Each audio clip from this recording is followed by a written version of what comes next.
आपको कुछ जानी पहचानी लग सकती है, क्योंकि ये कहानी एक ऐसी औरत की है जिसे उसके परिवार और पति के घर में ही किसी नौकरानी की तरह जीवन व्यतीत करना पड़ता है।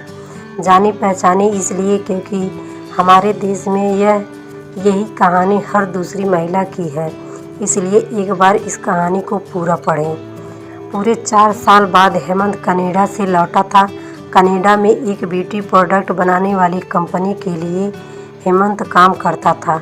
हेमंत अपने देश अपने घर लौटकर काफ़ी खुश था। एयरपोर्ट पर उतरते ही हेमंत की नज़रें अपने परिवार वालों को खोजने लगी। जल्दी ही उसे अपने माँ बाप, भाई भाभी, बड़ी बहन और खुद की 3 साल की बच्ची भी एयरपोर्ट पर खड़े नजर आई, लेकिन उसकी नज़रें शोभा को खोज रही थी।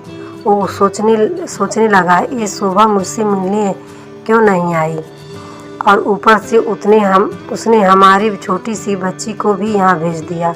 अश्विन एयरपोर्ट पर सबसे हंसी खुशी मिला। फिर उसने शोभा के बारे में पूछा तो उसकी दीदी बोल पड़ी, भाई वो घर पर ही है, तुम्हारे लिए खाना तैयार कर रही है।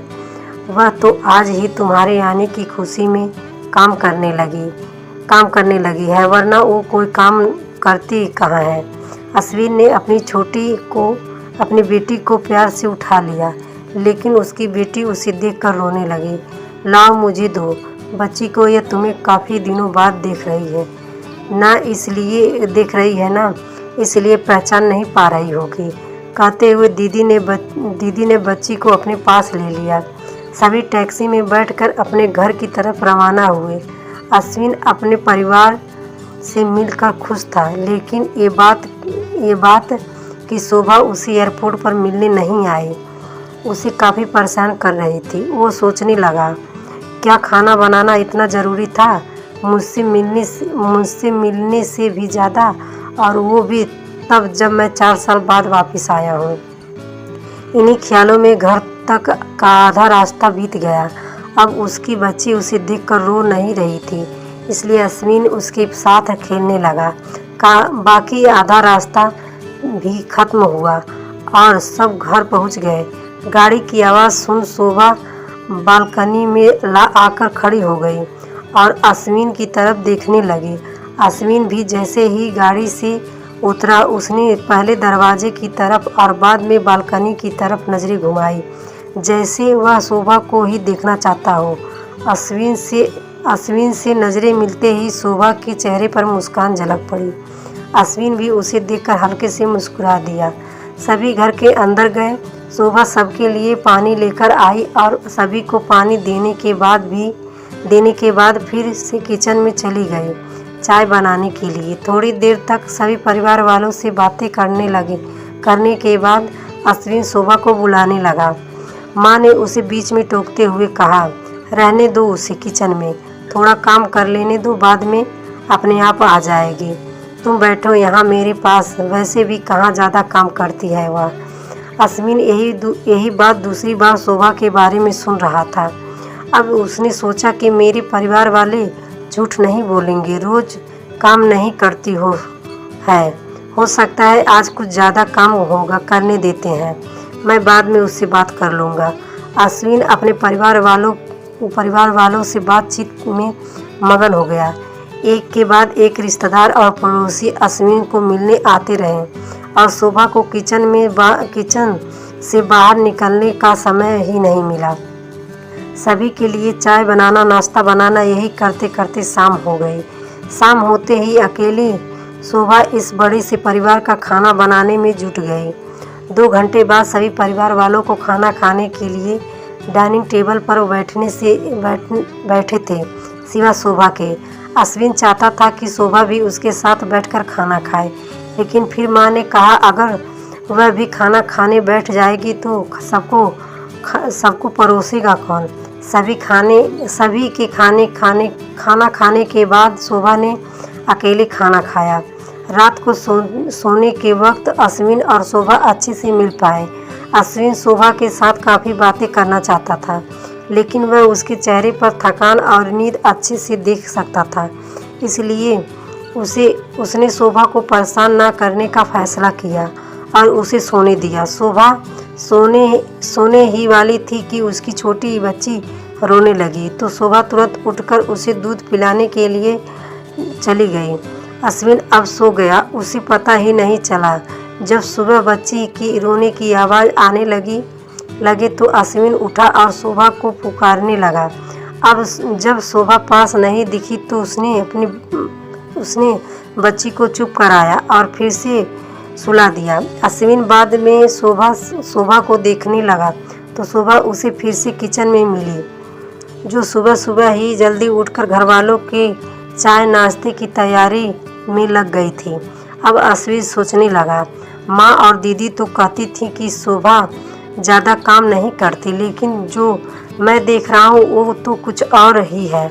अश्विन अब समझ गया था, पर वो अपनी माँ को ऐसा नहीं बोल सकता था कि शोभा से ज़्यादा काम ना कराया करो।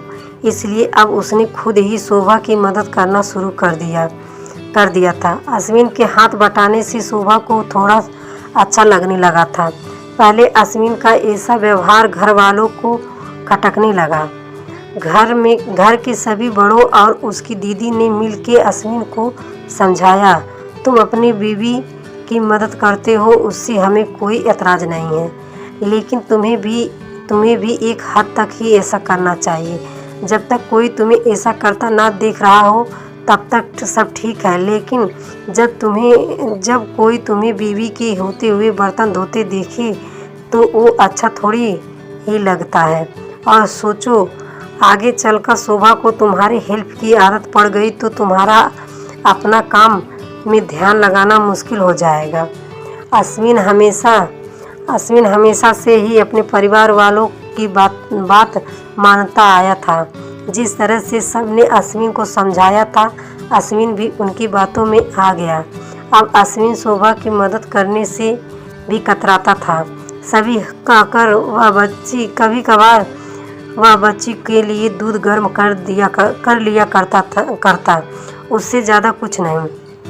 घर वालों ने अश्विन को विदेश जाने से मना कर दिया और कहा कि यहीं पर कुछ काम कर लो। अश्विन ने अब घर से ही ब्यूटी प्रोडक्ट ऑनलाइन बेचना शुरू कर दिया। उसका परिवार भी बढ़ गया। अब उसे 2 बेटियां और 1 बेटा था। दोनों बेटियां स्कूल जाने लगी थी, लेकिन बेटा अभी भी छोटा था। जितना अश्विन कमाता था उतना सबके लिए काफ़ी न था। काफ़ी सोच विचार करने के बाद अश्विन ने यह फैसला लिया कि अब वह शोभा के साथ शहर में जाकर रहेगा, जहाँ पर शोभा भी काम कर पाएगी और वह घर से ही अपने ब्यूटी प्रोडक्ट बेचना शुरू रखेगा। इस तरह से वे अपने पैसों की तंगी को पूरा करेंगे। परिवार वालों ने भी अश्विन को इजाज़त दे दी। अश्विन चाहता था कि माँ भी उसके साथ रहे, लेकिन माँ को शहर में आना मंजूर न था। माँ बड़े भाई के साथ रहने लगी। शहर में अब शोभा नौकरी करती और अश्विन घर से ही ऑनलाइन प्रोडक्ट बेचना। कई साल ऐसे ही बीत गए। शोभा घर का काम और बाद में बाहर का काम करके पहले से भी ज़्यादा थकी रहने लगी।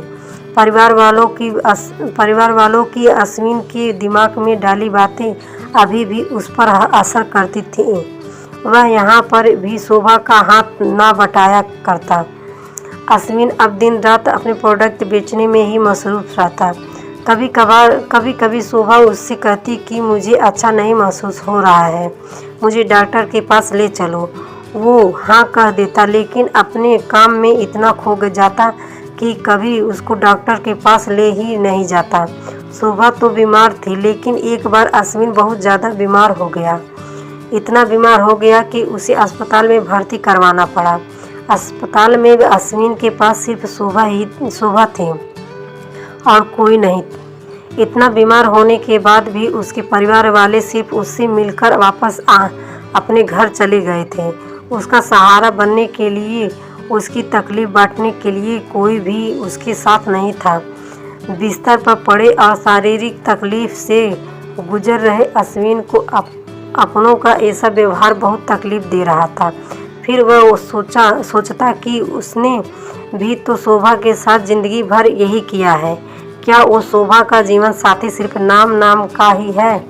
का ही नहीं था, जब साथ देने की बारी आती तो उसने दूसरे के बहकावे में आकर उसे किनारा कर लिया था। यहाँ तक कि शोभा के खुद अपने मुंह से कहने के बाद भी उसकी तकलीफ को वो नज़रअंदाज करता आया था। अश्विन को अब अपना दर्द शोभा के दर्द के आगे मामूली सा लगने लगा। उसने दर्द को ना बांटकर उसने बहुत बड़ा गुनाह किया हो ऐसा उसे लगने लगा। पश्चाताप के आंसू अश्विन की आंखों में बहने लगे। उसने अपनी सारी गलतियों और गुनाहों के लिए शोभा से माफ़ी मांगी। दोस्तों, जीवन साथी का मतलब होता है जीवन के हर उतार चढ़ाव में, जीवन के हर मोड़ में जो साथ दे। साथ होने और साथ देने में उतना ही फ़र्क होता है जितना सिर्फ वादा करने में और सचमुच वादा निभाने में होता है। दोस्तों, एक पत्नी की दर्द भरी कहानी पति के दृष्टिकोण से हमने बयां की है। इस कहानी को पढ़कर किसी भी पति या पत्नी का अपने जीवन साथी के प्रति व्यवहार सुधर जाएगा तो इस कहानी को लिखने का उद्देश्य सफल हो जाएगा। पूरी कहानी पढ़ने के लिए धन्यवाद। आप